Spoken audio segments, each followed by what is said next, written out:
Hello అందరికీ. నేను ఇప్పుడు గుమ్మడికాయ బెల్లం పెట్టి వండుతానని మనం చెప్పాను కదా. పాతకాలపు నాటిది ఇప్పుడు వండుకుంటున్నారు, చాలామందికి పడదు కదా, అది కాళ్ళు నొప్పులు అయ్యని తినరు కదా. నేను వండుతున్నాను. ఇప్పుడు కిచెన్లోకి వెళ్ళి ఆ ప్రాసెస్ ఏంటో చూద్దాం పదండి. నేను వండుతున్నాను, చూస్తూ ఉండండి మీరు. ముందుగా కడాయి పెట్టుకుని దాంట్లో గుమ్మడికాయ కర్రీకి చెప్తున్నాను.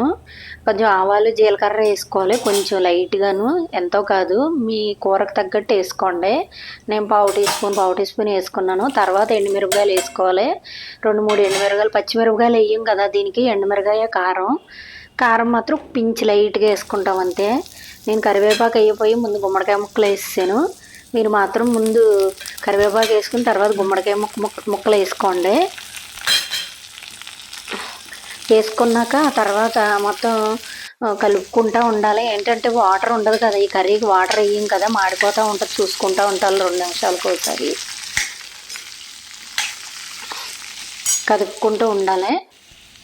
ఇప్పుడు కొంచెం ఉప్పు పసుపు వేసేసుకోవాలి, చిటికెడు పసుపు, కొంచెం మీ అదేంటి మీరు తినేదాన్ని బట్టి సాల్ట్ వేసుకోవాలి. కొంచెం ఒక్క పించి కారం అంతే, ఎక్కువ వేసుకోకూడదు, స్మెల్ బాగోదు, కారం స్మెల్ వచ్చేస్తుంది. ఆనియన్స్ అవి ఏమి ఉండవు కదా దీంట్లోనూ. అంతే, మీరు ఎంతమంది వండుకుంటారో ఇలాగా చాలా బాగుంటుంది కర్రీ పులుసు మీద. కానీ ఏంటంటే వాటర్ అది వేయం కదా, మూత పెట్టుకుని మగ్గించుకుంటూ ఉండాలి. ఒకసారి ట్రై చేయండి, మీ అందరికీ తెలిసే ఉంటుంది ఇది. కొంచెం లాస్ట్లో బెల్లం వేసుకుంటే అయిపోద్ది కర్రీ.